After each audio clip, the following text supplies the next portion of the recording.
নমস্কাৰ, মই নীলাঞ্জনা তালুকদাৰ। আজি আপোনালোকলৈ লৈ আহিছোঁ আন এটি গুৰুত্বপূৰ্ণ বিষয়। আজিৰ বিষয়টো হৈছে সামাজিক বিষয় আৰু পৰিৱেশ। ইয়াতে আমি হিউমেন কমিউনিটিজ অৰ্থাৎ মানৱ সভ্যতা আৰু environment, human communities and environment অৰ্থাৎ মানুহৰ লগত পৰিৱেশৰ কি সম্পৰ্ক আছে আৰু কেনেধৰণৰ বিষয়বোৰ পঢ়িব লাগে সেই বিষয়ে আজি আলোচনা কৰিম। প্ৰথমতে আমি বহনক্ষম উন্নয়নৰ বিষয়ে আলোচনা কৰিম।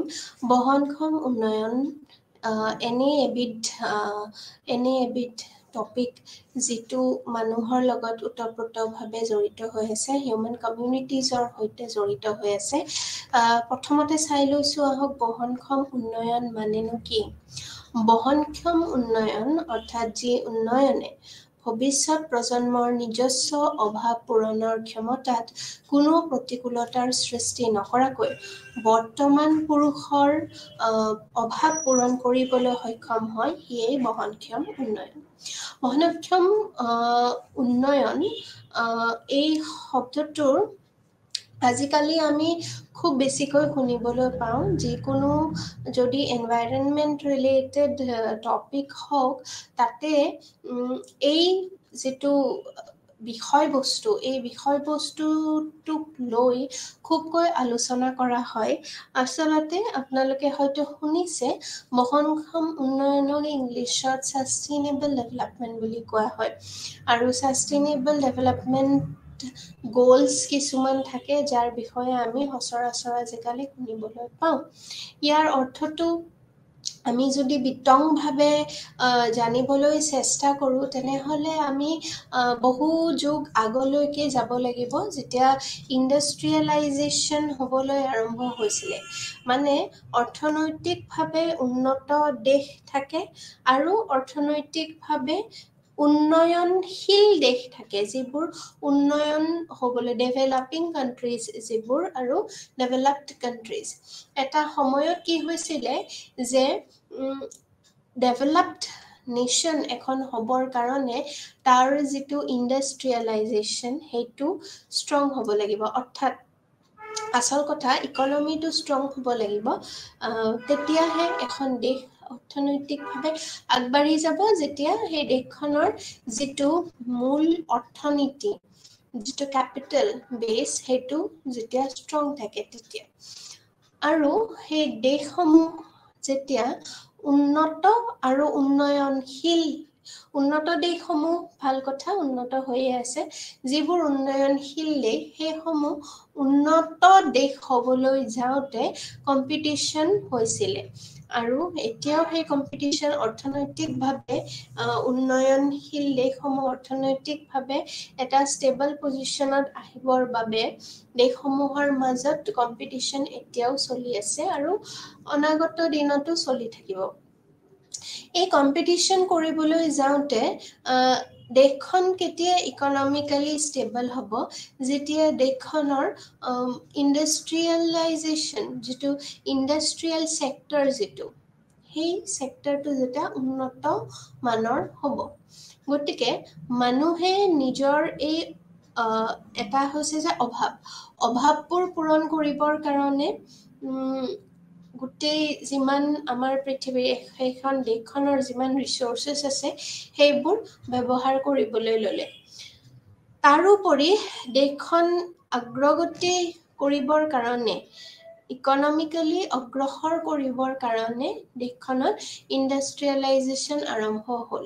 আৰু তাৰ ফলত সম্পদসমূহ, দেশখনৰ সম্পদসমূহ এপদ-এপদকৈ উলিয়াই তাৰ পূৰা মাত্ৰা ব্যৱহাৰ কৰা হ'ল। আৰু তেনেকৈ কৰোঁতে আজি পৰ্যন্ত দেশসমূহৰ যিমান সম্পদ আছে, সেই সম্পদসমূহ ব্যৱহৃত হৈ আহি আছে। গতিকে এই যিটো প্ৰচেছ, এই কামটো কৰিবলৈ যাওঁতে আমাৰ পৃথিৱীখনত যিখিনি হাৰ্ম হৈছিলে, সেই হাৰ্মখিনিৰ কথা কোনেও ভবা নাছিলে। এটা সময়লৈকে ভবা নাছিলে, কাৰণ দেশবোৰৰ মাজত এটা কম্পিটিশ্যন চলি গৈ আছিল, আৰু সেই কম্পিটিশ্যনত দেশখন অগ্ৰগতিৰ দিশত লৈ যাবৰ কাৰণে উন্নয়নশীল দেশত আগবাঢ়ি যাবৰ কাৰণে দেশখনৰ অৰ্থনৈতিক দিশটো অৰ্থনৈতিক ভেটিটো সবল কৰিবৰ কাৰণে সেইখন দেশৰ যিমান সম্পদ আছে সেই সম্পদখিনি যিমান পাৰি সিমান ব্যৱহাৰ কৰাৰ এটা প্ৰয়াসত এটা দৌৰত প্ৰতিখন দেশ লাগি গ'ল আৰু তেনে কৰিবলৈ যাওঁতে সেই দেশসমূহ মিলি গোটেই আমাৰ পৃথিৱীখনৰে যিটো ভাৰসাম্য প্ৰাকৃতিক যিটো ভাৰসাম্য সেইটো বিনষ্ট হ'বলৈ ধৰিলে তাৰ পাছত বহু বছৰ পিছত গৈ এই ৰিয়েলাইজেশ্যনটো হ'ল যে আমি হয়তো যি উন্নতিৰ দিশত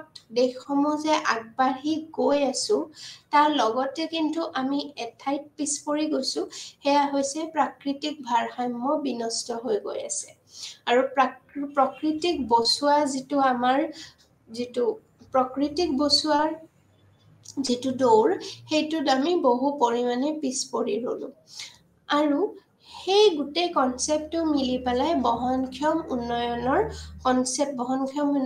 ধাৰণাটো আহিলে বহনক্ষম উন্নয়নৰ ধাৰণাটোৰ মতে এতিয়া যদি আমি ৰিসোৰ্সেছসমূহ অৰ্থাৎ সম্পদসমূহ আমাৰ প্ৰাকৃতিক যিসমূহ সম্পদ আছে প্ৰাকৃতিক সম্পদ যেনে নৱীকৰণযোগ্য সম্পদ নৱীকৰণ অযোগ্য সম্পদ যেনে কয়লা পেট্ৰলিয়াম মুঠৰ ওপৰত যিমান ইন্ধন সেই গোটেইসমূহ জীৱাশ্ম ইন্ধন যিমানসমূহ আছে সেইসমূহ আমি যিটো হাৰত ব্যৱহাৰ কৰি গৈ আছো হয়তো এটা সময় এনেকুৱা আহিব যিটো সময়ত আমাৰ ভৱিষ্যত প্ৰজন্মই নাটনিৰ সন্মুখীন হ'বলগীয়া হ'ব পাৰে এই যি আমি যিটো প্ৰাকৃতিক সম্পদসমূহ ব্যৱহাৰ কৰাৰ দৌৰত আমি গৈ আছো এই দৌৰত এনেধৰণে আমি প্ৰাকৃতিক সম্পদসমূহ বিনষ্ট কৰি গৈ আছো কাৰণ নৱীকৰণ অযোগ্য যিসমূহ সম্পদ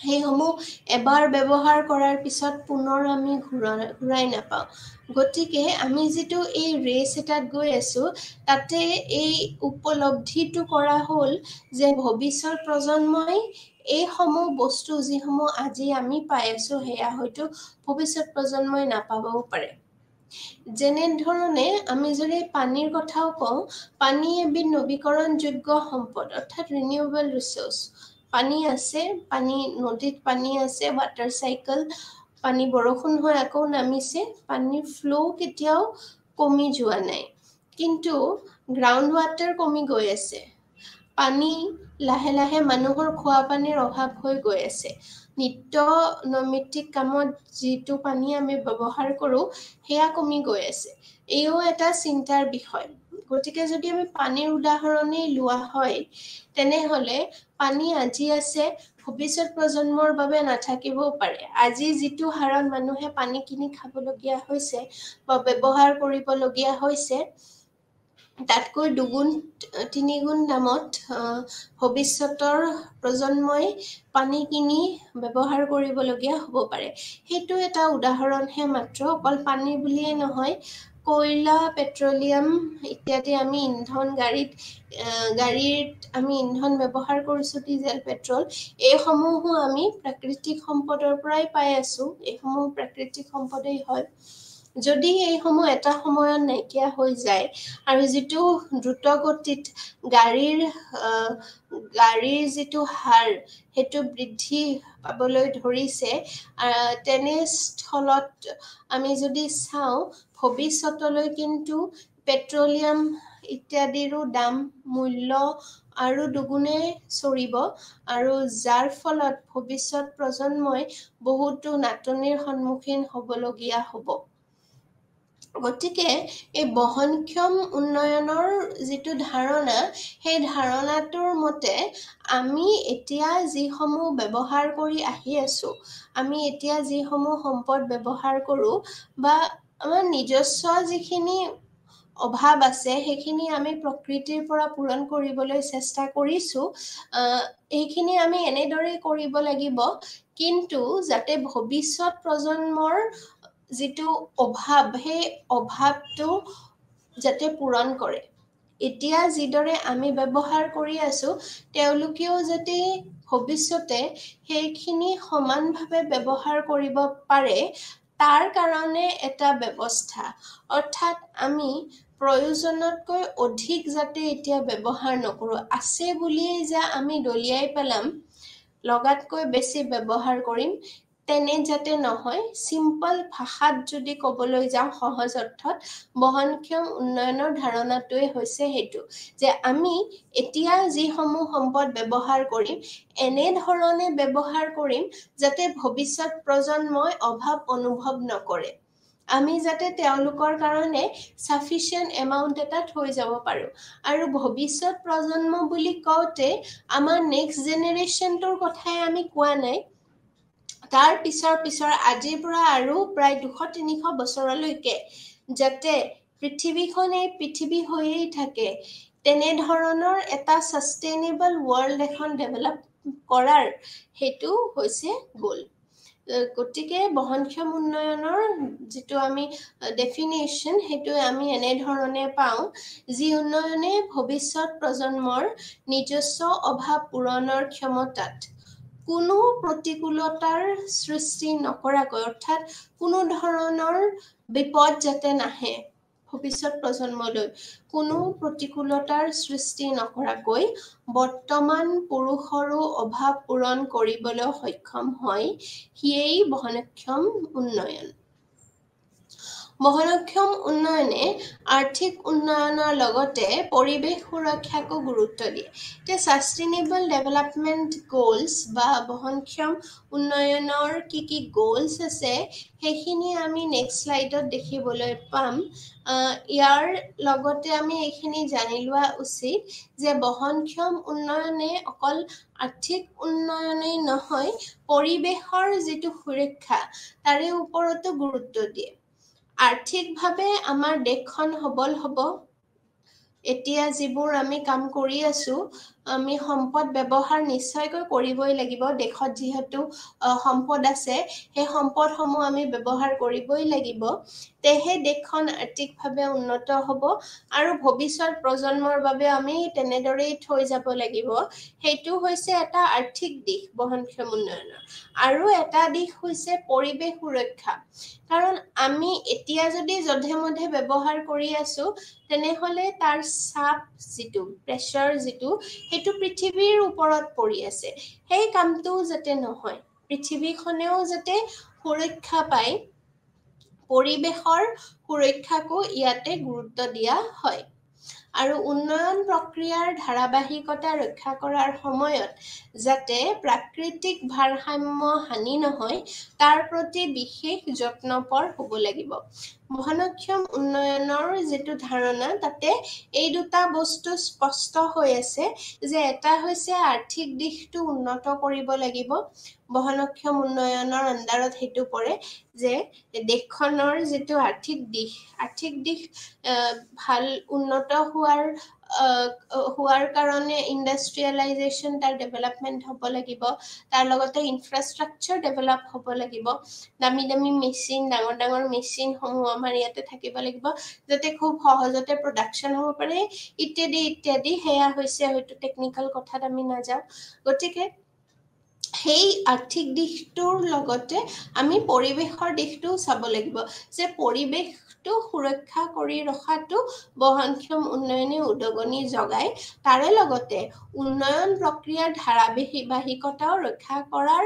লগতে পৃথিৱীৰ যেটো ভাৰসাম্য আমাৰ প্ৰাকৃতিক ভাৰসাম্যৰ যাতে বিনষ্ট নহয় তাৰ প্ৰতিও বিশেষ যত্নপৰ হ'ব লাগিব গতিকে এয়াই আছিল বহনক্ষম উন্নয়নৰ থুলমূলকৈ যেটো ধাৰণা হেতু বহনক্ষম উন্নয়নৰ গোলস কেইটা 17টা গোল আছে 17 goals to transform our world ইয়াতে আমি যদি চাও নো পভাৰ্টি অৰ্থাৎ দুৰ্ভিক্ষ হ'ব নালাগিব এনে ধৰণে বহনক্ষম উন্নয়নৰ এই 17টা গোলস আছে যে কোনো ধৰণৰ যাতে দুৰ্ভিক্ষই দেখা নিদিয়ে জিৰো হাংগাৰ একেই কথা খাদ্যৰ অভাৱ যাতে নহয় গুড হেলথ এণ্ড ৱেলবিং স্বাস্থ্য এখন দেশৰ নাগৰিকৰ স্বাস্থ্য যেতিয়া ভালে থাকিব তেতিয়াহে দেশখন অৰ্থনৈতিকভাৱে আগবাঢ়িব পাৰিব।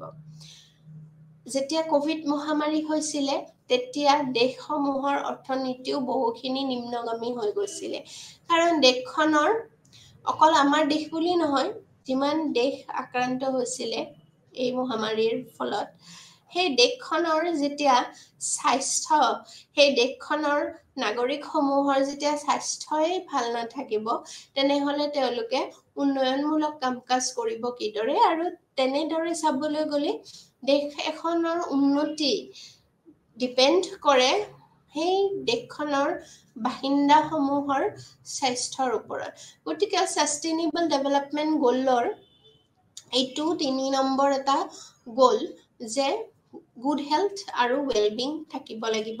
তাৰ লগতে কোৱালিটি এডুকেশ্যন শিক্ষা এনেধৰণে হ'ব লাগিব যাতে আমি ভৱিষ্যতে কিবা এটা কৰিব পাৰোঁ, ভৱিষ্যতে দেশখনৰ কাৰণে আমি চিন্তা কৰিব পাৰোঁ। Gender equality, clean water and sanitation, affordable and clean energy. এতিয়া আমি ছ'লাৰ এনাৰ্জিৰ কথা কওঁ। ছ'লাৰ এনাৰ্জি বহুত জেগাত ব্যৱহাৰ হৈ আছে, সেইটো one type of clean energy হয়। ঠিক তেনেদৰে decent work and economic growth, অৰ্থনৈতিক দিশটো আমি চাবই লাগিব, অৰ্থনৈতিক দিশৰ উন্নয়ন হ'ব লাগিব। ইণ্ডাষ্ট্ৰি, ইন'ভেশ্যন এণ্ড ইনফ্ৰাষ্ট্ৰাকচাৰ, এই তিনিওটা একেলগে পৰে। ইণ্ডাষ্ট্ৰিয়েলাইজেশ্যন যেতিয়া হ'ব, দেশখন অৰ্থনৈতিকভাৱে আগবাঢ়িব, তাৰে লগতে ইন'ভেশ্যন লাগিব, তাৰে লগতে দেশখনৰ যিটো ইনফ্ৰাষ্ট্ৰাকচাৰ সেইটো লাগিব। Reduce inequality, sustainable cities and community, responsible consumption and production, climate action. নিশ্চয়কৈ আমি জলবায়ুৰ বিষয়ে, জলবায়ু পৰিৱৰ্তনৰ বিষয়ে আজি পঢ়িম। জলবায়ুৰ ওপৰত যি প্ৰেছাৰ পৰি আছে, জলবায়ু পৰিৱৰ্তন হৈছে ইত্যাদি বিভিন্ন পৰিৱেশক লৈ পেলাই যিসমূহ ক্লাইমেটিক যিমান কাম হৈ আছে, সেইসমূহ যাতে এনেধৰণে হয় যাতে আমাৰ জলবায়ু পৰিৱৰ্তনৰ পৰা বিৰত থাকিব পাৰে। লাইফ বিল' ৱাটাৰ, সাগৰীয় মেৰাইন ৱাটাৰ, তাৰে যিটো লাইফ, একুৱেটিক লাইফ, সেইখিনি যাতে সুৰক্ষিত হৈ থাকে, সেইও ছাষ্টেইনেবল ডেভেলপমেণ্টে নিজৰ মাজত সাঙুৰি লৈছে। তাৰে লগতে life on land, peace, justice, strong institution, partnership for the goals, এইসমূহ 17টা হৈছে ছাষ্টেইনেবল ডেভেলপমেণ্ট গ'লছৰ বিষয়ে। গতিকে আমি বহনক্ষম উন্নয়ন কি আৰু তাৰ ধাৰণাটো কি অলপ চলপ আমি আইডিয়া পাই গৈছোঁ। গতিকে আমি যদি এতিয়া চাবলৈ যাওঁ, ই এটা সামাজিক বিষয় হয়। ছাষ্টেইনেবল ডেভেলপমেণ্ট কাৰ লগত জড়িত? মানুহৰ লগত ডাইৰেক্টলি ওতঃপ্ৰোতভাৱে জড়িত হৈ আছে, হিউমেন কমিউনিটিজৰ সৈতে জড়িত হৈ আছে। সমাজ আৰু পৰিৱেশ এই দুইটা একেলগে জড়িত হৈ আছে। ইয়াৰ প্ৰথম যিটো আছিলে সেইটোৱে হৈছিলে ছাষ্টেইনেবল ডেভেলপমেণ্ট বা বহনক্ষম উন্নয়ন। ইয়াৰ পিছত আমি মানুহৰ হিউমেন কমিউনিটিজ অৰ্থাৎ মানুহৰ সমাজখনে আৰু পৰিৱেশ, এই দুটাৰ লগত সংগতি ৰাখি কেনেধৰণৰ কাম কাজ আগবাঢ়িছিল সেই বিষয়ে আমি অলপ জানিব লাগিব। ধৰিত্ৰী সন্মিলনক আৰ্থ সামিট বুলি কোৱা হয়। প্ৰথমতে 1992 চনত ব্ৰাজিলৰ ৰাইঅ ডি জেনেৰিঅ'ত অনুষ্ঠিত ৰাষ্ট্ৰসংঘৰ পৰিৱেশ আৰু উন্নয়ন সম্পৰ্কীয় আন্তঃৰাষ্ট্ৰীয় সন্মিলনত বহনক্ষম উন্নয়নৰ ধাৰণাটোৱে এক স্পষ্ট ৰূপ আৰু আন্তঃৰাষ্ট্ৰীয় স্বীকৃতি লাভ কৰে। আমি এতিয়া বহনক্ষম উন্নয়ন বুলি চিঞৰি থাকিলেইতো নহ'ব। বহনক্ষম উন্নয়ন কেনেদৰে, প্ৰথম কনচেপ্টটো ক'ত আৰম্ভ হৈছিলে? প্ৰথম কনচেপ্টটো আৰু এটা কথা কৈ থওঁ যে ছাষ্টেইনেবল ডেভেলপমেণ্ট ব্ৰাণ্ডটলেণ্ড ৰিপৰ্ট নামৰ এখন ৰিপৰ্ট আছিলে, তাতে ব্ৰাণ্ডটলেণ্ডে লিখিছিলে বহনক্ষম উন্নয়নৰ ধাৰণাটো তেওঁ দিছিলে, ছাষ্টেইনেবল ডেভেলপমেণ্টৰ ধাৰণাটো। সি যি কি নহওক, ইয়াৰ বিষয়ে আলোচনা চক্ৰ বহিছিলে, আলোচনা হৈছিলে, অৰ্থাৎ হিউমেন কমিউনিটিজ আৰু এনভাইৰনমেণ্টৰ ওপৰতো আলোচনা হৈছিলে। তাক আৰ্থ সামিট বুলি কোৱা হয়। প্ৰথমটো হৈছিলে 1992 চনত ব্ৰাজিলত ৰায় ডি জেনেৰিঅত অনুষ্ঠিত হৈছিলে। ইয়াতে বহনক্ষম উন্নয়ন সম্পৰ্কীয় আন্তঃৰাষ্ট্ৰীয় সন্মিলন হৈছিলে আৰু এই ধাৰণাটোৱে এটা স্পষ্ট ৰূপ দিছিলে আৰু আন্তঃৰাষ্ট্ৰীয় স্বীকৃতি লাভ কৰে। তাৰ পিছতে এই বহনক্ষম উন্নয়ন যিটো ধাৰণা, সেই ধাৰণাটো কমন মানুহৰ মাজলৈ বিয়পি গ'ল ইয়াৰ পৰা।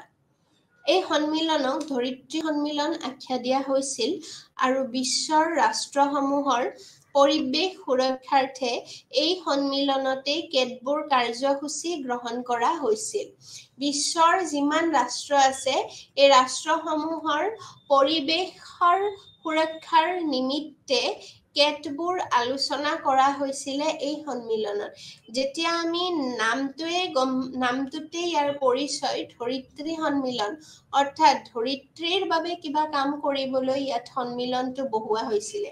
গতিকে প্ৰথমবাৰৰ বাবে ইয়াতে বহনক্ষম উন্নয়নৰ যিটো ধাৰণা, সেইটো উল্লেখ কৰা হৈছিলে। ইয়াৰ লগতে বিশ্বৰ যিমান ৰাষ্ট্ৰসমূহ আছিলে, যিয়ে পাৰ্টিচিপেট কৰিছিলে তাতে গৈ, সেই ৰাষ্ট্ৰসমূহৰ পৰিৱেশ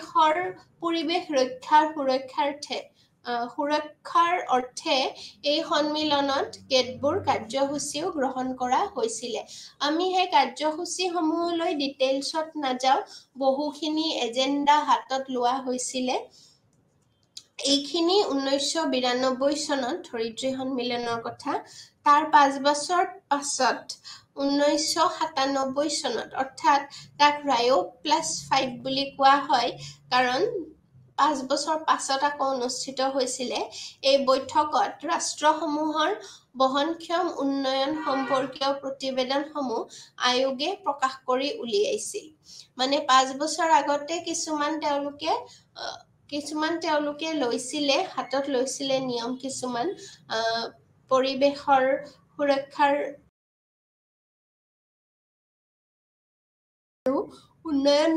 উন্নয়ন সম্পৰ্কীয় প্ৰতিবেদনসমূহ আয়োগে আকৌ প্ৰকাশ কৰি উলিয়াইছিল 5 বছৰ পাছত। তাৰ পাছত আকৌ 97 চন গ'ল। তাৰ পাছত 2002 চনত জোহান্সবাৰ্গত হোৱা ধৰিত্ৰী সন্মিলনত দেশসমূহৰ দ্বিতীয়লানি প্ৰতিবেদন প্ৰকাশ কৰা হয়। আৰু এই প্ৰতিবেদনসমূহৰ ভিতৰত কি আছিলে গোটেইখিনি মই নকওঁ, থুলমূলকৈ কৈছো। পৰিৱেশৰ ওপৰত নিশ্চয়কৈ আছিলে, পৰিৱেশ, জীৱ বৈচিত্ৰ্য, জীৱ প্ৰযুক্তি, খৰাং তথা প্ৰাকৃতিক দুৰ্যোগ নিয়ন্ত্ৰণ, ভূমি পৰিচালনা, জনসংখ্যা ইত্যাদি প্ৰধান আছিলে। তাৰে লগতে আৰু কিছুমান আছিলে, ইয়াৰ ওপৰত আৰু কিছুমান প্ৰতিবেদন দিয়া হৈছিলে। ইয়াৰ ভিতৰত বিশেষকৈ পৰিৱেশৰ ওপৰতে বেছিকৈ চাপ দিয়া হৈছিলে। পৰিৱেশ, জীৱ বৈচিত্ৰ্য, এইসমূহ ইটো সিটোৰ লগত জড়িত, স্বাস্থ্য, তাৰ লগতে শিক্ষা, সজাগতা, সংস্থাপন, দৰিদ্ৰতা ইত্যাদিৰ কথাও কোৱা হৈছিলে। শিক্ষাৰ লগত জড়িত হৈ থাকে সংস্থাপন, দৰিদ্ৰতা, বিশুদ্ধ খোৱা পানী, বিত্ত, শক্তি, সকলো বস্তু ইয়াত সাঙুৰি লোৱা হৈছিলে। জনসংখ্যা, ভূমি পৰিচালনা, আন্তঃৰাষ্ট্ৰীয় আইন, কাৰণ আইন থাকিলেহে পৰিৱেশ, এনভাইৰনমেণ্টেল লও থাকিব লাগিব, তেহে পৰিৱেশৰ সুৰক্ষা আমি প্ৰদান কৰিব পাৰিম। বিজ্ঞান, পৰ্যটন, পৰিবেশন ইত্যাদি বিভিন্ন ধৰণৰ এনেধৰণৰ টপিকসমূহ লৈ পেলাই এই প্ৰতিবেদন দাখিল কৰা হৈছিলে। গতিকে আমি এতিয়ালৈ কি পঢ়িলো এবাৰ চাই লৈছো আহক। আমি প্ৰথমতেই যিটো আমাৰ মেইন টপিক আছিল সামাজিক বিষয় আৰু পৰিৱেশ, ইয়াতে আমি প্ৰথম যিটো টপিক সেইটোৱে লৈছো বহনক্ষম উন্নয়ন, কাৰণ ই সমাজৰ লগত জড়িত এটা টপিক। বহনক্ষম উন্নয়নৰ আমি গ'লছ বিলাকৰ বিষয়ে চালো। ইয়াৰ পাছত ধৰিত্ৰী সন্মিলনৰ কথা কলো, আৰ্ট সামিট বুলি কোৱা হয়। 1992 হৈছিলে, 1992। তাৰ পাছত 1997 হৈছিলে 5 বছৰ পাছত। তাৰ পাছতে আমি 2002 চনৰ যিটো জোহান্সবাৰ্গত ধৰিত্ৰী সন্মিলন হৈছিলে তাৰ বিষয়েও আমি কলো, আৰু তাতে কেনে ধৰণৰ দিশসমূহ আৱৰি লোৱা হৈছিলে সেই বিষয়ে আমি থুলমূলকৈ আলোচনা কৰিলোঁ। এই প্ৰতিবেদনসমূহৰ বিতংকৈ আমি যাব নালাগে, আমি টপিকছ কেইটা জানিলেই হ'ল যে কি বিষয়ত আলোচনা কৰা হৈছিলে। ইয়াৰ পাছত আমি আহিছোঁ আৰু এটি সামাজিক বিষয়ক লৈ পেলাই, সেয়া হৈছে জল সংৰক্ষণ। এতিয়া এইটো যিটো বিষয় জল সংৰক্ষণ, এই বিষয়টোক লৈ আমি নতুনকৈ বা বেলেগকৈ ক'বলগীয়া একো নাথাকে। জল সংৰক্ষণ বা পানী সংৰক্ষণ কিয় কৰিব লাগে আমি কম বেছি পৰিমাণে সকলোৱে জানো। সৰুৰ পৰাই আমাক শিকোৱা হয় যে পানী ৱেষ্ট কৰিব নালাগে। প্ৰধান কাৰণ এটা হৈছে যে পানীৰ যিটো উৎস, এতিয়া আমি যদি চাওঁ আমাৰতো পৃথিৱীখনত পানীয়ে বেছি আছে, লেণ্ডতকৈতো পানীৰ পাৰ্চেণ্টেজ বহুত বেছি, কিন্তু আমি যিখিনি পানী ব্যৱহাৰ কৰোঁ সেইখিনিতো 0.01%ত আছে। যিখিনি আমি খাবলৈ ব্যৱহাৰ কৰিছোঁ বা ডেইলি ইউজ কৰিছোঁ সেইখিনি ভূগৰ্ভৰ পানী যিখিনি আমি ব্যৱহাৰ কৰিছোঁ, বাকী আধা লুণীয়া পানী অ'চেনত আছে যিখিনি। গতিকে সেই বিষয়ে আমি সকলোৱে জানো যে আধাতকৈ বেছি পানী আমাৰ ব্যৱহাৰৰ যোগ্যই নহয়। আমি যিখিনি পানী পাই আছোঁ সেই পানীখিনি এতিয়া এভেইলেবল নহয় আমাৰ বাবে, ইজিলি এক্সেচেবল নহয়। আমি আজি পাই আছোঁ, কাইলৈ হয়তো নাপাবও পাৰোঁ। আজি কোনোবা ঘৰে পাইছে, কাইলৈ সেই ঘৰ মানুহে নাপাবও পাৰে। ভূগৰ্ভৰ পানীৰ ওপৰত আমি কিমান দিন ডিপেণ্ডেণ্ট হৈ এনেকৈ চলিম? কাৰণ যিটো হাৰত জলবায়ু পৰিৱৰ্তন হ'বলৈ লৈছে, পানীৰ যিটো লেভেল, ৱাটাৰ টেবল বুলি কয়, সেইটো যথেষ্ট পৰিমাণে তলত গৈছে। খৰাং বতৰ ইত্যাদিৰ কাৰণে আমি দেখিবলৈ পাওঁ যে পানী শুকোৱা পৰিলক্ষিত হয়। বাৰিষা বেছি নহয়, মানে বাৰিষাৰ ছিজন যিটো সেইটো খুব কমকৈ হয় আজিকালি। গৰমৰ যিটো প্ৰকোপ সেইটো বহুত বেছি। গতিকে অভাৰঅল যদি আমি চাবলৈ যাওঁ তেনেহ'লে পানীৰ অভাৱ বহুত বেছি হৈছে, আৰু সেই কথা নিশ্চয়কৈ বহুত মানুহে নিজে প্ৰমাণ তাৰ উপলব্ধি কৰিব পাৰে যে পানীৰ অভাৱ কেনেধৰণে হৈছে। কাৰণ আজিকালি খান্দিলেও পানী নোপোৱা অৱস্থা এটা সৃষ্টি হৈছে, য'ত মানুহে পানী কিনি ব্যৱহাৰ কৰিবলগীয়া হৈ আছে, কিনি খাবলগীয়া হৈ আছে। তেনেস্থলত আমি কেনেধৰণে পানী কনজাৰ্ভ কৰিব পাৰোঁ, এইটো এটা সামাজিক বিষয়। এইটো মোৰ বা আপোনাৰ বা তেওঁৰ অকল কথা নহয়, এইটো এটা সামাজিক বিষয়, আৰু এই বিষয়ে আমি সকলোৱে জ্ঞাত হোৱাটো উচিত যে আমাৰ যদিও পানী আছে, যদি আমাৰ আছে এতিয়া চলিব পৰা ধৰণে আছে, তথাপি আমি সেই পানীখিনি কাইলৈ থাকিবনে নাই তাৰ কোনো ভৰসা নাই। গতিকে আমি এনেধৰণে ব্যৱহাৰ কৰিব লাগে যাতে ভৱিষ্যতৰ কাৰণে অভাৱ নহয়। মই ভৱিষ্যত প্ৰজন্মৰ কথালৈ নাযাওঁৱে, আমি জীয়াই থকা দিনকেইটাই যাতে পানীৰ অভাৱত ভুগিবলগীয়া নহয় সেই বিষয়ে আমি লক্ষ্য ৰখাটো উচিত। ইয়াতে কিছুমান টিপছ দিয়া হৈছে, সেইখিনি আমি সকলোৱে জানো। লিকেজ পাইপ ইত্যাদি পানী টেপ বন্ধ কৰি থ'ব লাগে, লিকেজসমূহ মাৰিব লাগে, আৰু ব্ৰাছ কৰোঁতে পানী টেপ বন্ধ কৰি কৰিব লাগে, বা পানী মেইনলি ৰিইউজ ফ্ৰেছ কৰোঁ। যিখিনি পানী গা ধোৱা পানীখিনি আমি ফ্লেছিঙত ব্যৱহাৰ কৰিব পাৰোঁ, বা তেনেকুৱা ৰাইচ ৱাটাৰ যি চাউল ধোৱা পানী সেইখিনি আকৌ আমি ফুলত দিব পাৰোঁ। তেনেকুৱা ধৰণৰ কিছুমান কাম যিয়ে আমাক ৱাটাৰ বচোৱাৰ কাৰণে বা পানী সংৰক্ষণ কৰাৰ কাৰণে আমাক সহায় কৰে। তাৰে লগতে এটা টপিক আছে, সেইটো হৈছে ৰেইন ৱাটাৰ হাৰ্ভেষ্টিং, অৰ্থাৎ বৰষুণৰ পানী সংৰক্ষণ কিদৰে কৰিব পাৰি সেই বিষয়ে আমি চাই ল'ম। বৰষুণৰ পানী সংৰক্ষণ ছবিৰ সহায়ত আমি দেখিবলৈ পাইছোঁ। ঘৰ এটা দিয়া আছে, ঘৰৰ ছালত পানী পৰিছে, পানী পৰি ছালৰ পৰা গৈ কেনেধৰণে ই লিংক হৈ আছে পাম্পৰ সৈতে, সেই গোটেইখিনি প্ৰচেছ এটা দিয়া হৈছে। আচলতে বৰষুণৰ পানী সংৰক্ষণ কৰাটো খুবেই অত্যন্ত প্ৰয়োজনীয় এটা কথা, আৰু আমাৰ পানী থাকক বা নাথাকক, নাথাকিলেতো কৰিবই লাগিব।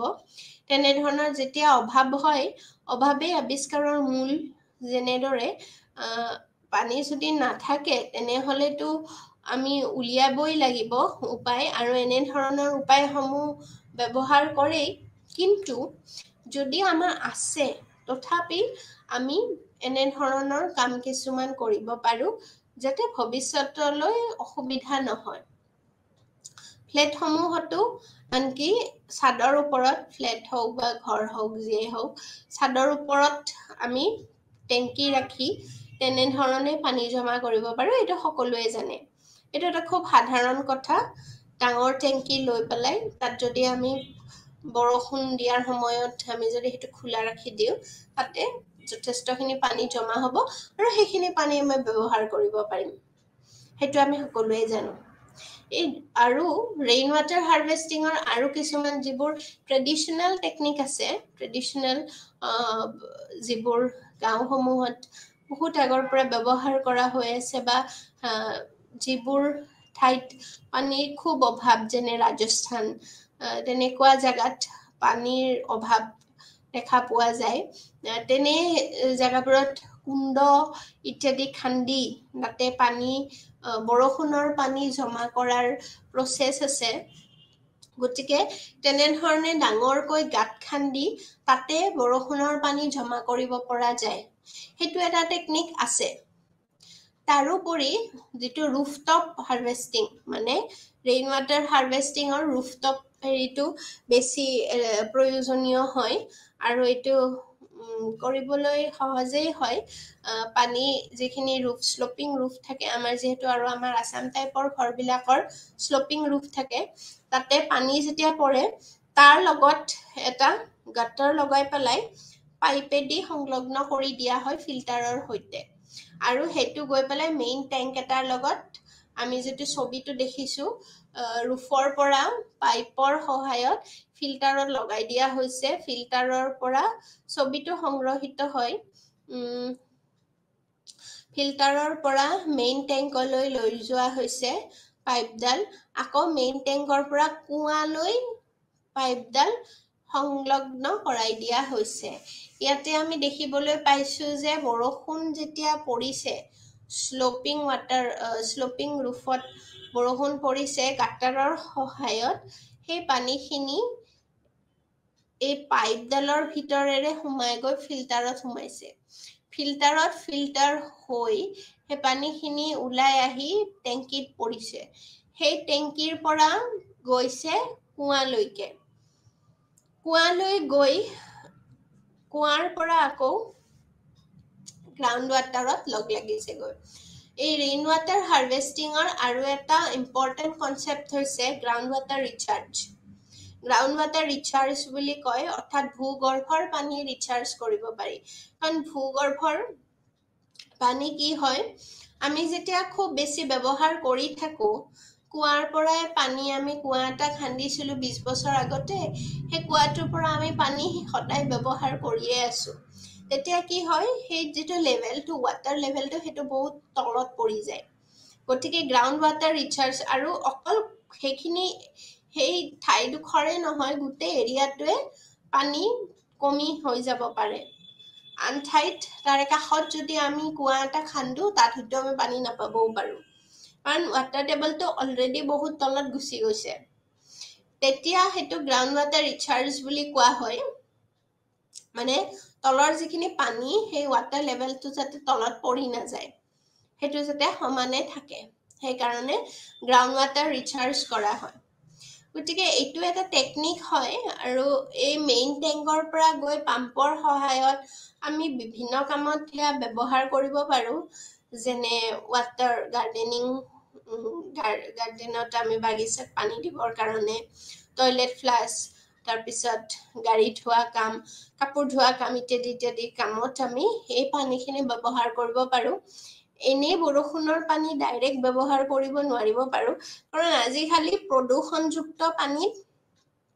প্ৰদূষণযুক্ত আমাৰ যিটো বায়ুমণ্ডল তাৰে পৰা যিটো বৰষুণৰ পানীও পৰিব সেই বৰষুণৰ পানীটো কম বেছি পৰিমাণে লেতেৰা থাকে আৰু আমাৰ স্কিনত এফেক্ট কৰিব পাৰে বা আমাৰ বিশেষকৈ যেতিয়া প্ৰথম বৰষুণ পৰে বহুত বছৰ ঠাণ্ডা মাহ যোৱাৰ পাছত যেতিয়া বাৰিষা প্ৰথম আহে এতিয়া বাৰিষাৰ ছিজন আহিছে এতিয়া মানুহৰ বেমাৰ হ'বলৈ ধৰিছে চৰ্দি কাহ জাতীয় বেমাৰবোৰ বেছিকৈ হ'বলৈ ধৰিছে আচলতে বৰষুণৰ পানীত বহুতে বৰষুণত তিতে তেনেকেও হয় সেইকাৰণে এই বৰষুণৰ পানীও ফিল্টাৰ কৰিব পাৰি ফিল্টাৰ কৰিহে বাকী এই কামবোৰত ব্যৱহাৰ কৰিব পৰা যায় গতিকে এইটো এটা টেকনিক আছিল বৰষুণৰ পানী সংৰক্ষণ কিদৰে কৰিব পাৰি আৰু এইটো ইয়াতে এই কাৰণেই বুজোৱা হৈছে কাৰণ বৰষুণৰ পানী সংৰক্ষণ বা পানী সংৰক্ষণ যিটো বিষয় সেইটো এটা সামাজিক বিষয়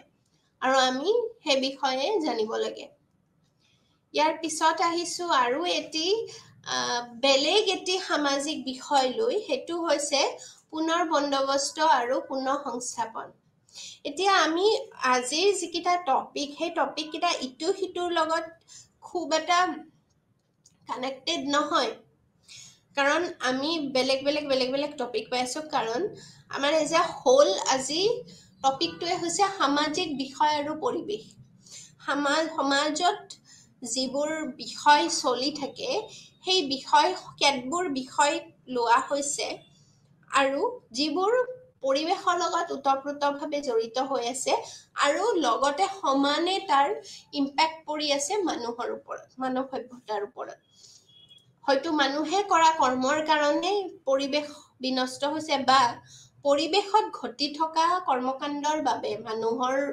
কাৰণে হ'ব পাৰে সেই মানৱ সৃষ্ট কৰ্মকাণ্ডৰ বাবে হয়তো মানুহৰ ওপৰত প্ৰভাৱ পৰি আছে এই দুইটা বস্তু আমি আজি আলোচনা কৰিছো প্ৰথমতে আমি বহনক্ষম উন্নয়নৰ বিষয়ে আলোচনা কৰিলো তাৰ পাছত আমি আলোচনা কৰিলো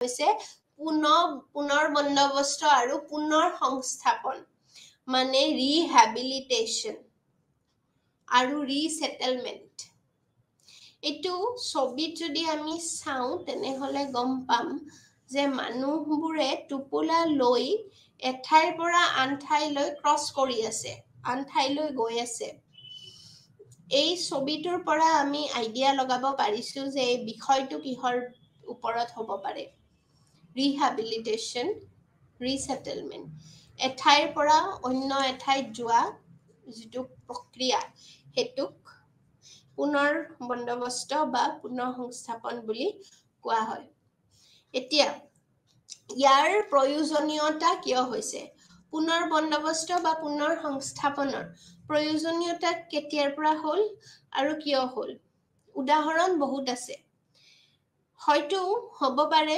প্ৰাকৃতিক দুৰ্যোগৰ বাবে হ'ব পাৰে যেনে ভূমিকম্প আহিলে সাইক্লোন আহিলে লেণ্ডস্লাইড আহিলে অৰ্থাৎ ভূমিস্খলন হ'ল সুনামি হ'ল এতিয়া ঠাই লৈ পেলাই হ'ব জাগা লৈ পেলাই কৰবাত সুনামি হয় সাগৰীয় অঞ্চলত উপকূলীয় অঞ্চলত আমাৰ ইয়াত নহয় আমাৰ ইয়াত ভূমিকম্প হ'ব পাৰে ভূমিস্খলন হ'ব পাৰে এইবোৰ হৈছে প্ৰাকৃতিক কিছুমান দুৰ্যোগ এই প্ৰাকৃতিক দুৰ্যোগসমূহৰ কাৰণে মানুহ আৰু বিশেষকৈ এটাটো হৈছে ভূমিকম্প আন এটা হৈছে ভূমিস্খলন ভূমিকম্প হলে হঠাৎ হয় আৰু তেতিয়া পুনৰ সংস্থাপনৰ নিচিনা ঘটনাবোৰ সময় লাগে সেয়া কাৰণ ই এটা প্ৰাকৃতিক দুৰ্যোগ আৰু হঠাৎ হৈ যায় আৰু তাত এটা শ্ৰেণীৰ মানুহ ক্ষতিগ্ৰস্ত নহয় ভূমিকম্প দিলে যিকোনো শ্ৰেণীৰ মানুহে ক্ষতিগ্ৰস্ত হ'ব পাৰে পাহাৰত থকা হওক বা প্লেইনছত থকাই হওক ফ্লেটত থকা মানুহ যিকোনো মানুহে এফেক্টেড হ'ব পাৰে ভূমিস্খলনৰ এফেক্ট হ'ব পাহাৰত থকা পাহাৰ বা পাহাৰৰ নামনিত বসবাস কৰা মানুহখিনি। তাৰ পাছত বিশেষকৈ আমাৰ অসমৰ কেন্দ্ৰ কৰি যদি কওঁ বানপানীৰ কথা আহিব। বানপানী প্ৰাকৃতিক দুৰ্যোগ হয়, বানপানী আৰ্টিফিচিয়েলো হ'ব পাৰে, ফ্লেছ ফ্লাড, কিন্তু সেই ফ্লেছ ফ্লাডৰ কথা আমি ইয়াত আলোচনা নকৰোঁ, কাৰণ সেইটো কৃত্ৰিম বানপানীটো মানৱ সৃষ্ট হয় আৰু তাৰ বাবে নিশ্চয়কৈ যিটো চহৰখনৰ বা যি ঠাইতে হয় সেই ঠাইখনৰ যিটো ইঞ্জিনিয়াৰিং যিটো ষ্ট্ৰাকচাৰ সেইটো দুখ তাৰ। আৰু যি প্ৰাকৃতিক দুৰ্যোগ যেনে বানপানী, নেচাৰেল ফ্লাড, তাৰ কাৰণেও এই বস্তুটো পুনৰ সংস্থাপন বা পুনৰ বন্দোবস্ত এই যিটো বিষয় এইটো তাতেও ইনক্লুডেড হৈ থাকে। তাৰোপৰি মেইনলি আমি যদি চাওঁ, এইখিনি হ'ল প্ৰাকৃতিক দুৰ্যোগৰ কথা। তাৰ পাছত মেইনলি আমি যদি চাওঁ, চৰকাৰ কাজ যেতিয়া হাতত লোৱা হয় তেতিয়া এই বিষয়টো বেছিকৈ উত্থাপন হয়, কাৰণ চৰকাৰৰ তৰফৰ পৰা উন্নয়নমূলক কাম অৰ্থাৎ যেতিয়া কনষ্ট্ৰাকশ্যনেল কাম কিছুমান হয়, নিৰ্মাণ কাৰ্য হয়, প্ৰজেক্ট ৱৰ্ক কিছুমান হয়, যেনে ডাঙৰ ডাঙৰ প্ৰজেক্ট যেনে নদী বান্ধ, ৰাস্তা ঘাট বনোৱা, দুৰ্গম অঞ্চলত ৰাস্তা ঘাট বনোৱা ইত্যাদি, তেনেকুৱা কামবোৰৰ কাৰণে মানুহবোৰ এঠাইৰ পৰা আন ঠাইলৈ যাবলগীয়া পৰিৱেশৰ সৃষ্টি হয়। আৰু সেয়া অতি দুৰ্ভাগ্যজনক যে যিখিনি তাত থলুৱা মানুহ, সেই মানুহখিনি বৰ বেয়াকৈ ক্ষতিগ্ৰস্ত হয় এনেবোৰ উন্নয়নমূলক প্ৰজেক্টৰ কাৰণে। আৰু যাৰ কাৰণে এই পুনৰ বন্দোবস্ত আৰু পুনৰ সংস্থাপন নামৰ যিটো বিষয়, সেইটো এটা খুবেই গুৰুত্বপূৰ্ণ সামাজিক বিষয় এটা।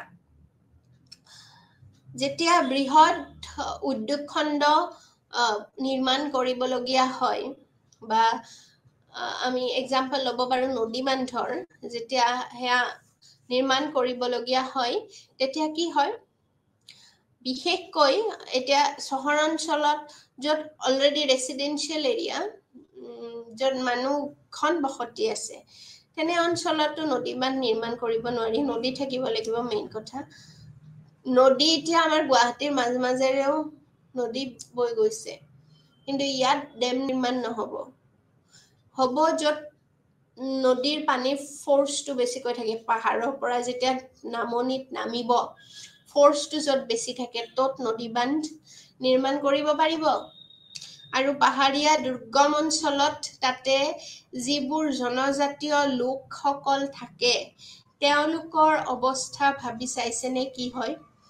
আচলতে এইসমূহ যেতিয়া নিৰ্মাণ কৰিবলগীয়া হয় তেতিয়া বহুখিনি ঠাই আগুৰি লোৱা হয়।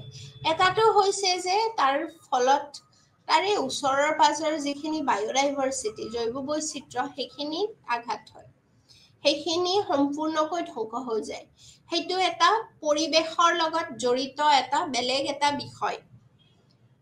কিন্তু যিখিনি সমাজৰ লগত জড়িত বিষয়, সমাজৰ লগত জড়িত বিষয়টো হৈছে এইটো যে মানুহখিনি যিখিনি তাত থাকে, সেই অঞ্চল জুৰি বহুখিনি বৃহৎ অঞ্চল জুৰি মানুহ উচ্ছেদিত হ'বলগীয়া হয় এনেবোৰ নিৰ্মাণ কাৰ্যৰ ফলত।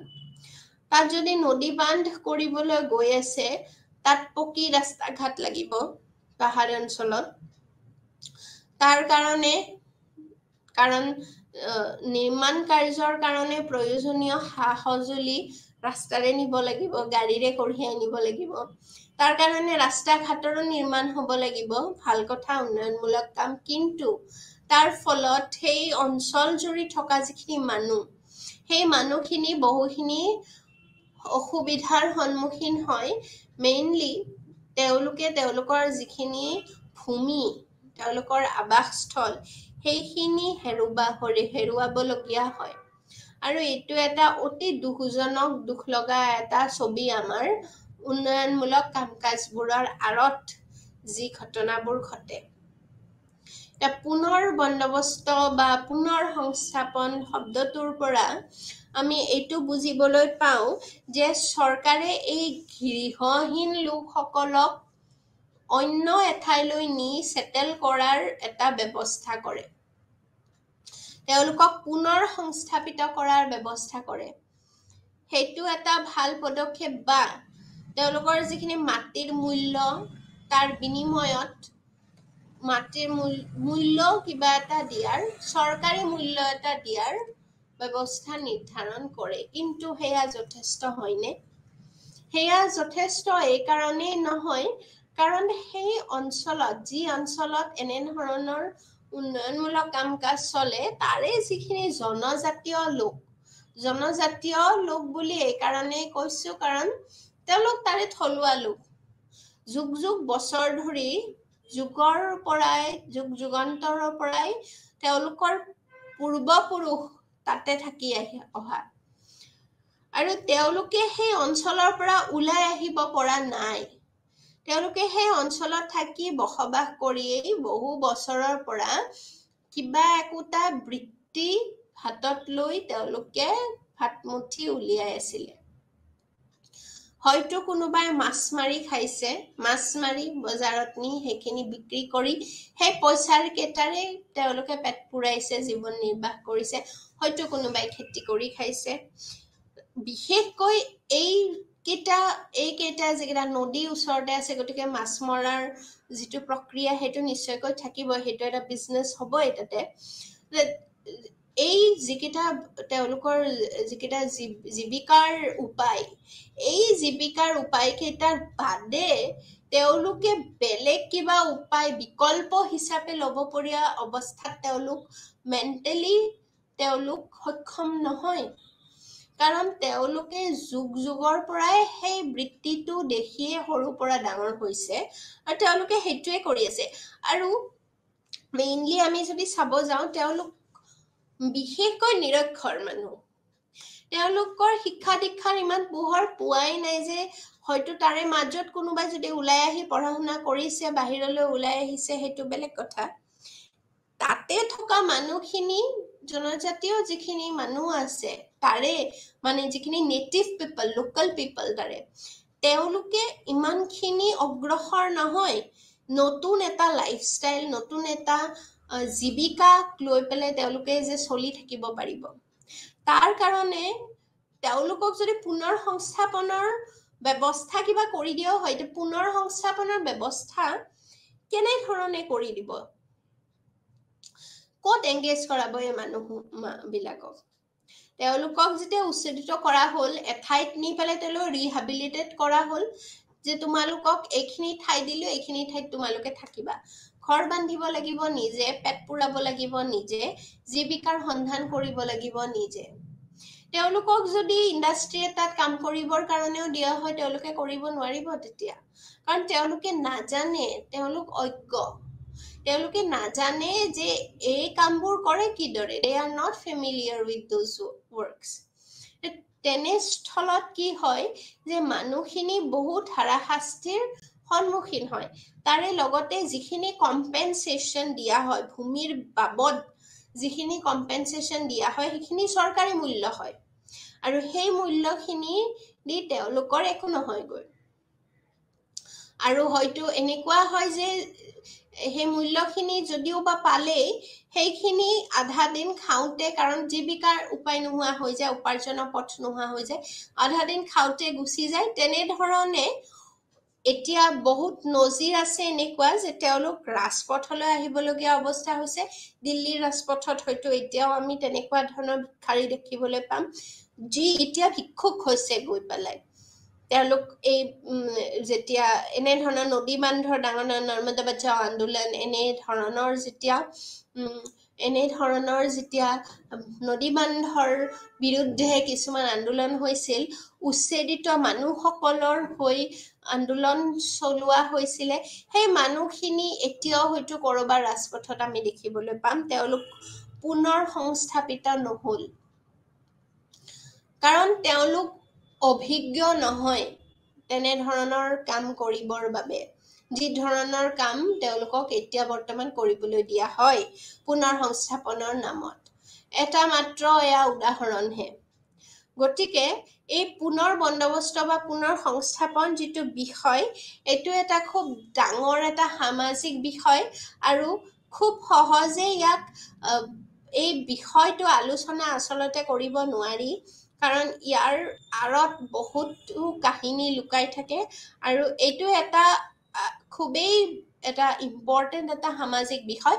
সেইকাৰণে এই বিষয়টো লোৱা হৈছে সমাজ আৰু পৰিৱেশৰ লগত জড়িত, কাৰণ পৰিৱেশ আৰু সমাজ এই দুইটাই ইয়াত জড়িত হৈ আছে। পৰিৱেশো বিনষ্ট হৈছে, লগতে সমাজতো ইয়াৰ প্ৰভাৱ পৰিছে। গতিকে এয়া আছিল 3 নম্বৰটো বিষয়। প্ৰথম সাষ্টেইনেবল ডেভেলপমেণ্ট, পানী সংৰক্ষণৰ বিষয়, ৰেইন ৱাটাৰ হাৰ্ভেষ্টিং, আৰু 3 নম্বৰ বিষয়টো হৈছে পুনৰ বন্দবস্ত আৰু পুনৰ সংস্থাপনৰ যিটো সমস্যা, সেই সমস্যাটোৰ বিষয়ে আমি আলোচনা কৰিলোঁ। ইয়াৰ পাছত আমি জানিব লাগিব যে পাৰিপাৰ্শ্বিক আচলতে নীতিশাস্ত্ৰসমূহ কি কি, কাৰণ মানুহে এই নীতিশাস্ত্ৰসমূহ জনাটো প্ৰয়োজনীয়, তেহে আমি পৰিৱেশ সংৰক্ষণ কৰিবলৈ সক্ষম হ'ম। পাৰিপাৰ্শ্বিক নীতিশাস্ত্ৰত দিয়া হৈছে যে প্ৰকৃতি অকল মানুহৰ বাবেই নহয়, পৃথিৱীত বাস কৰা সকলো প্ৰকাৰৰ জীৱৰ কাৰণেই ইয়াৰ দুৱাৰ উন্মুক্ত। একেবাৰে ক্ষুদ্ৰতম যিটো প্ৰাণী, সেই প্ৰাণীটোৰ পৰা বৃহত্তম প্ৰাণীটোলৈকে প্ৰকৃতিত থকা সকলোবোৰ জীৱই, প্ৰকৃতি অকল মানুহৰ বাবে নহয়, এই সকলোবোৰ জীৱৰ বাবেই হয়। অৰ্থনৈতিক উন্নয়ন যাতে বহনশীল হয় আৰু ইয়াৰ ফলত যাতে সম্পদৰাজি নিঃশেষ হৈ নাযায়। সুস্থ অৰ্থনৈতিক উন্নয়ন সুস্থ পৰিৱেশৰ ওপৰত নিৰ্ভৰ কৰে আৰু মানুহে প্ৰকৃতিৰ লগত সহযোগিতা কৰিহে ইয়াৰ সম্পদৰাজি মানৱ জাতিৰ কল্যাণৰ বাবে ব্যৱহাৰ কৰা উচিত। এইকেইটা হৈছে পাৰিপাৰ্শ্বিক নীতিশাস্ত্ৰ, অৰ্থাৎ পৰিৱেশৰ লগত জড়িত নীতিশাস্ত্ৰ, যিসমূহ আমি জানিব লাগে। আমি মানুহ এনভাইৰনমেণ্টেল এথিক্স বুলি কোৱা হয়, এইখিনিৰ বিষয়ে আমি জনাটো প্ৰয়োজনীয়। প্ৰথম কথা হৈছে যে প্ৰকৃতি কেৱল মানুহৰ বাবে নহয়, আমি যে প্ৰকৃতিৰ মানুহ যিহেতু জীৱ শ্ৰেষ্ঠ, গতিকে আমি প্ৰকৃতিৰ পৰা যিবোৰ সম্পদ সেইবোৰ আহৰণ কৰি তাক ব্যৱহাৰ কৰিবলৈ শিকিছো। যদিও যিমান জীৱ আছে সেয়াও প্ৰকৃতিৰ ওপৰত ডিপেণ্ডেণ্ট হৈ থাকে আৰু প্ৰকৃতিৰ পৰা আহৰণ কৰি আছে। প্ৰকৃতিৰ পৰা খাদ্য হওক, শ্বেল্টাৰ হওক, প্ৰত্যেকটো জীৱই আহৰণ কৰি আছে। কিন্তু মানুহ এনেকুৱা এটা জাতি যে লগাতকৈ বেছি আহৰণ কৰিছে। সম্পদ, প্ৰাকৃতিক সম্পদসমূহেই হওক খান্দি উলিয়াইছো, আমি বিভিন্ন কামত ব্যৱহাৰ কৰিছো, আমি শক্তি উৎপাদন কৰিছো পানীৰ কাৰেণ্টৰ পৰা। তেনেধৰণে আমি বিভিন্ন ধৰণৰ কাম কৰিছো। প্ৰকৃতিৰ পৰা আমি যিমান পাৰো সিমান আহৰণ কৰি গৈছো। কিন্তু আমি এই বস্তুটো পাহৰি যোৱা অনুচিত যে প্ৰকৃতি কেৱল আমাৰ বাবে নহয়, এই সৰু আটাইতকৈ ক্ষুদ্ৰ প্ৰাণীটোৰ পৰা বৃহত্তম প্ৰাণীটোলৈকে প্ৰকৃতি সকলোৰে হয়। সেই বিষয়ে আমি জনাটো প্ৰয়োজনীয়। তেহে এটা বেলেঞ্চ এটা হৈ থাকিব। তেহে আমাৰ এইটো এটা ৰিমাইণ্ডাৰ হয় যে আমি যি আহৰণ কৰি আছো সেইখিনি আমাৰ প্ৰয়োজন অনুসৰিহে আমি আহৰণ কৰিব লাগে, লগাতকৈ বেছি কৰিব নালাগে। ইয়াৰ পাছত অৰ্থনৈতিক উন্নয়নৰ কথা আমি অলৰেডি সাষ্টেইনেবল ডেভেলপমেণ্টত এই বিষয়ে আলোচনা কৰিছো যে যি অৰ্থনৈতিক উন্নয়ন হয় সেয়া যাতে বহনশীল হয়, যাতে এতিয়া আমি যিখিনি ব্যৱহাৰ কৰি আছো ভৱিষ্যতৰ কাৰণেও যাতে থাকি যায়। এনেকুৱা নহয় যে ভৱিষ্যতৰ অভাৱ পূৰণ কৰিব পৰাকৈ যাতে থাকি যায়, তেনেকুৱা ধৰণৰ অৰ্থনৈতিক উন্নয়ন এতিয়া কৰিব লাগে আমি। গতিকে ইয়াৰ ফলত যাতে সম্পদৰাজি নিঃশেষ হৈ নাযায়, আমি এতিয়া যিখিনি সম্পদ ব্যৱহাৰ কৰি আছো সেইখিনি যাতে ভৱিষ্যতলৈও থাকি যায়।